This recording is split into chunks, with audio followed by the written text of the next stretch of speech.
मैं तुमसे कुछ मांगने आई हूँ बेटा। मैं जानती हूँ मैं बहुत बड़ी चीज मांग रही हूँ। हो सके तो मुझे माफ कर देना।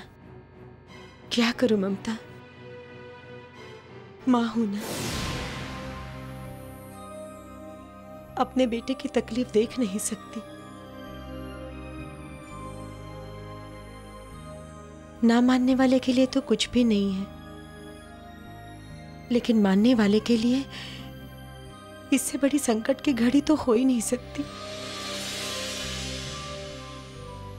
अक्षय के पापा ने मुझे समझाने की बहुत कोशिश की, लेकिन मैं समझ ही नहीं पाई। या यूं समझ लो ममता, मैं समझना ही नहीं चाहती। इस वक्त मुझे अक्षय के सिवा और कुछ नजर नहीं आ रहा है।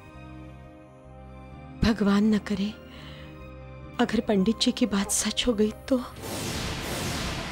मैं अपने बेटे को खोना नहीं चाहती ममता। माँ जी, अक्षय अगर आपका बेटा है तो वो मेरे पति हैं। जितनी जरूरत आपको अक्षय की है उतनी ही जरूरत मुझे भी है। मेरी तरफ से ऐसा कोई काम नहीं होगा जिसके बाद मैं आपसे नजरें न मिला सकूं। मैं तुमसे यही सुनना चाहती थी। यही सुनने की उम्मीद लेकर मैं तुम्हारे पास आई थी, क्योंकि सिर्फ तुम उसे बचा सकती हो। देखो ममता, अब तुम्हें अक्षय की परछाई बनकर उसके साथ रहना होगा।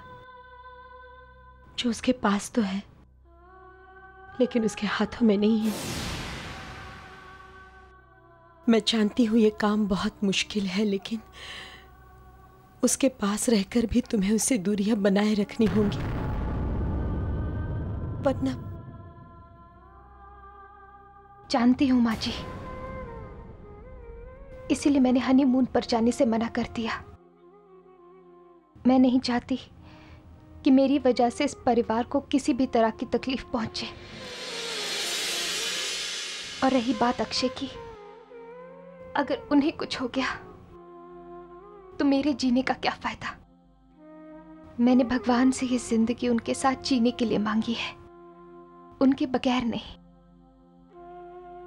अगर उन्हें कुछ भी हो गया तो मैं भी इस दुनिया में नहीं रह पाऊंगी। माँ जी, आप अक्षय की तरफ से बिल्कुल बेफिक्र हो जाइए। मैं उनके करीब तब तक नहीं जाऊंगी जब तक अपने आप को सर्पदोष से मुक्त न कर लूं।